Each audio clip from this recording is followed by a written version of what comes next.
So my name is Acheampong. I am 32 years old, half Ghanaian, half Dutch, married to Kevin Acheampong, and I have two children, Sophie Jane and Micah.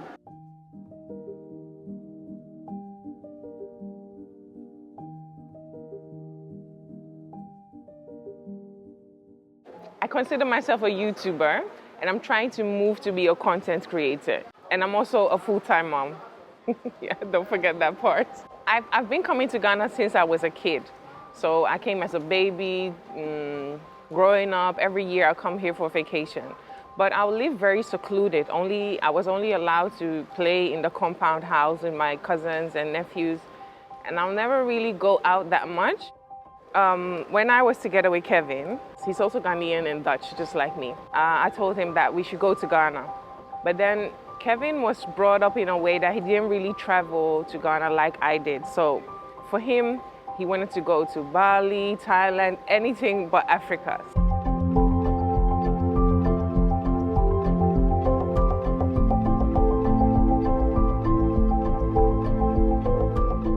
When Sophie was born, I said, no, we are going to Ghana. So that's, I think, the second time he came to Africa. Good morning, everyone. We're on the boat. He really liked it, and that's when I first started to see that, wow, there's so much more than just my family house. Like, Ghana is a whole country. We went to Kumasi, we went to Volta region, we went to see all the family, basically showed the baby girl. I think the last week we stayed at my auntie's house, and then I was very I didn't leave her with anybody. But this auntie I knew from young, so she said, oh, just go out one time, you also have to get fun, this and that.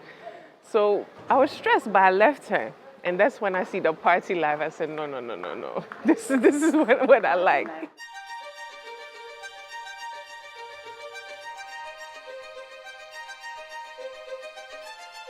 Yeah, we just went back to our life, back to traveling other countries, and we just left the thought.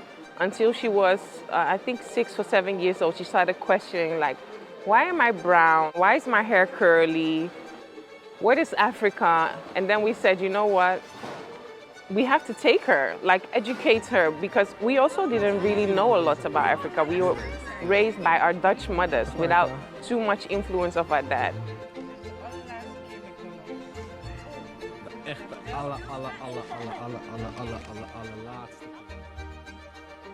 Yeah, but he basically quit his job because he asked for a sabbatical, but that didn't want to give to him because he had a high role, so they wanted him in the company. But then because of so many things that were going on, he said, you know what, I'm just quitting, let's go. When I come back, I'll find another job. When we came, we didn't plan to stay that long. So the time that we lived, we couldn't see the beauty of Ghana anymore. We were just so stressed with the house situation. The reason we came to Ghana also was because we just built a house in the Netherlands, and that cost so much of our energy that we said, you know what, we need a break. So let's just take a long break. So the first house that we planned to stay in from the Netherlands didn't really work out. That was the first stress that came to us, where are we going to live? We have to change location, we have to change school, that comes with a different budget, and we all had to do that within a couple of weeks without having a car, so it gave us a lot of stress. And I think because of that, we didn't really strategically choose where to be. And the house that we lived in Algeria, Ghana, gave us a lot of headache.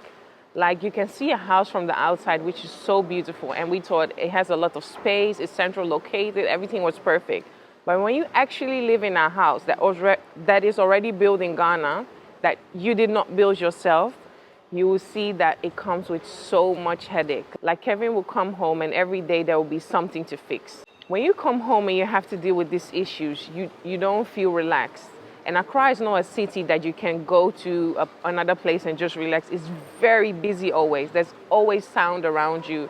I think at a certain point it got too much for us. Yeah, and we just decided that because we also wanted to build, and the prices that they charge to live within a perimeter close to an international school is just outrageous.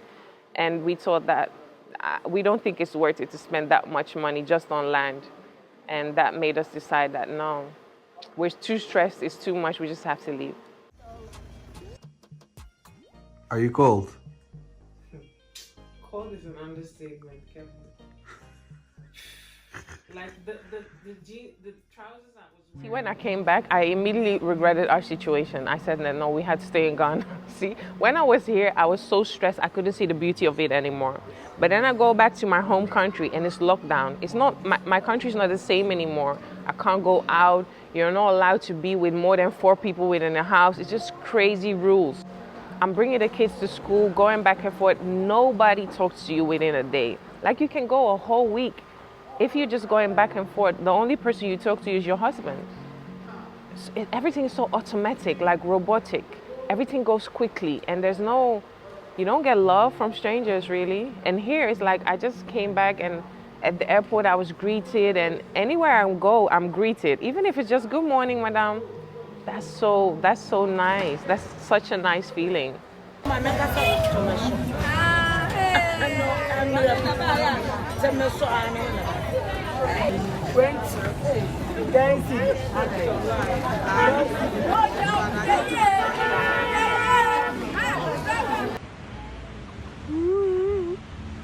When you come with children, you do not think of your own comfort, you think of your children's comfort as well.